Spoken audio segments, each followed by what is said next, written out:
Hello, welcome to Farmspace. Right, I've got AJ here with me at Bredasdorp in Nampo Cape, and we're talking Limousins, a breed that's doing very, very well at the moment. AJ and the family had a very, very good auction. I had the pleasure of being there, but today we're talking about the breed, the while they're going forward, and I'm looking forward to hear his response as the marketing portfolio manager there at the Limousins. Oh yeah, good afternoon, how are you? Tinus, fine, thank you. I thought you were the marketing guy for the Limousin. well, I'm trying. AJ, I've been watching the WhatsApp. I'm on the WhatsApp group for the Limousins, and I've been seeing the photos and the videos and the way the guys support each other. What a phenomenal group of breeders that are actually part of the Limousine breed. And it must be heartwarming to see that as a Limousine group and to be part of it. Yeah, no, it's a privilege and an honor to say the least. We are fuel on each other's fire, if I can call it that, you bet. And so yeah, no, very nice. For me and from our business side, it was always we were always very proud to be Limousine breeders for more than 20 years. But I think especially the last 3 to 4 years it's an honor to say the least. You know, it's a nice group of people and a driven group of people, very dedicated, and doing great things. You know, so for us, an honor to be part of it. And yeah, lekker. I've seen since your auction, things have been happening over the country for the Limousine breeders. Yes, they were in Paris, and then they here down at Nampo. They is showing next week in Islanda, I think, all over the show. I think they went to Zambia as well, something like that. Yeah. And guys that are passionate about the breed, passionate of showing the breed, and the breed actually doing well and winning some of the competitions as well. Yeah. Well, I can't take any credit for that.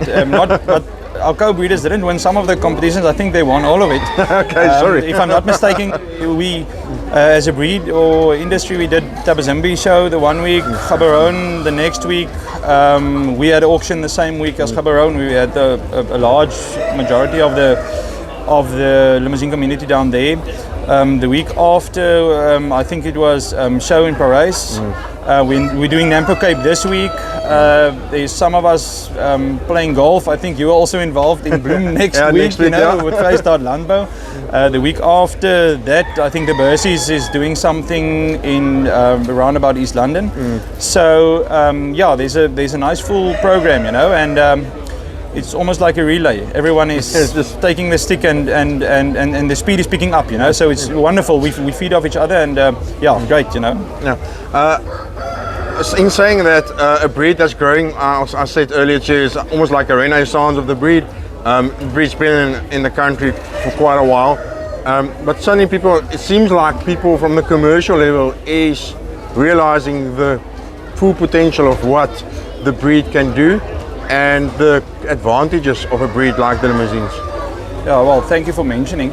I think from a breed perspective, we put in a lot of effort in the type of limousine and the limousine that will be fit for Southern Africa. And I think we're starting to see there's a certain type of animal that's being rolled out in larger numbers, and that enables us to access new markets. Markets where the limousine have never played in before. And it's 100% not the nice people that is taking us there. It's the product from a society perspective, and I think that's the greatest opportunity. Yeah. But it was also quite a challenge to get where we are, you know. So wonderful time for the breed. Wonderful time for the breed going forward. It's a group of good people, and it's the people. There's people quite heavily invested in the breed that's got a very strong commercial base. We see some of our top breeders, people investing in the more high-end genetics, who is involved with big feedlots, big commercial programs. So it's not. You know, it's not a social. It's not buying for the fun of it. It's not a hype. It's economic value that you really. Exactly. And now, if we can help us to make it to enable each other to have a good experience as well, I think that's That great. helps. That's great, and it helps, you know. So no, wonderful time for the breed, wonderful time for all of us, and yeah, we are very excited about the next few years. AJ, we talk about economic value and throughout the breed in South Africa, we spoke about it earlier, synthetic breeds especially are struggling with some of the double muscling problems that they're getting. I know there's a few genes around. The Limousin does have one of those, not the bad one, as they say. Yeah. Just give the guys a reason why the double muscling on the Limousin is not a problem and why it works so well for the breed.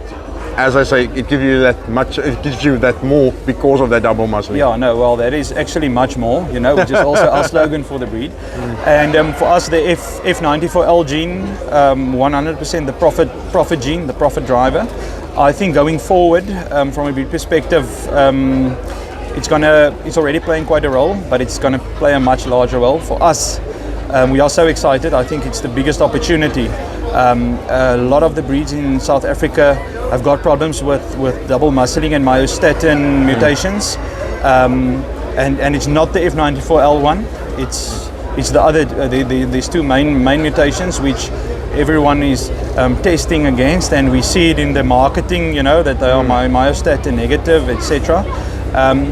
From a society perspective, for us, it's very nice because I think since 1980. Already, there was no other myostatin mutations other than the F94L allowed to come into the country. So you don't have that problem, and exactly. It's not something you don't have to taste for. Exactly. There's not a single double-muscled calf in the Limousin breed in Southern Africa that I've encountered. And I see a few more herds than my own. But anyway, so for us it's massive. I think the F94L is the gene that gives us the Basterkrag, you know, within our breed, but also in the crossbreeding. And I think if some of the other breeds are going to start to test against myostatin, they pave the road for us because our ability to be super efficient in a crossbreeding system with the heterosis and in the feedlots, from feed conversion to kill out. Without having to add any hormones. We carry the F94L. Most of the animals in the breed, the vast majority will have 2 copies of the F94L in their DNA, and we are 100% proud of it, and I think we will be punting it from society side more than ever before. Got a sort of a new question for you from our side. I saw some of the buyers at your auction. There were guys from Tabazimbi, there were guys for Jan that's been farming in Botswana forever, Zambia that's got different areas as well that he needs to feed in. But we've got people down here in the Cape as well, Free State and the Northwest as well. Seeing the diversity, because you go Tabazimbi, that's a tick infested area. You can't. This animal needs to be hardy. It's much harder than you actually think it is if you look at it at first. Am I right in saying that? Because there's no way you're taking a soft animal to Tabazimbi and survives. 100%.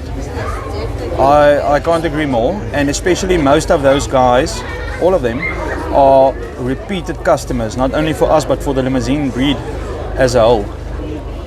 But again, I think if we go back to the type of animal and how the animals are put together and the product development we as breeders and as a breed have gone through, and the selection process the past 30 years, but even if I can say more specific, the past 10 to 12 years, to get a certain animal, to get to a point where we can get a certain animal that can go into that markets and that can be viable.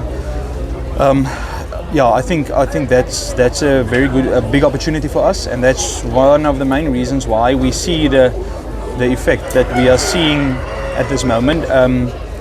Most of our co-breeders, which we had at our sale, the bulls are sold out, and I spoke to one of the gentlemen who's quite a prominent breeder who sold a lot of his bulls, and he won't be selling a single bull before his auction that's in 6 months' time because they are out of bulls, you know, which can be a problem, but it's also a great place to be. So it's a good problem to have. It's a good problem to have because the bulls are going. I think for us as an industry, we must just make sure, you know, that we if the product is not right, we must rather not sell something to someone than sell the wrong stuff, you know. So yeah. AJ, you've got a good year looking ahead in 2024, and I'm guessing a full calendar just like this year, and a breed that's already looking into next year and how they can make things even better and much more. Yeah, no, absolutely. I think we are already we've got like a full program between now and year end from society side, and there's a lot of stuff happening, you know, which makes us excited.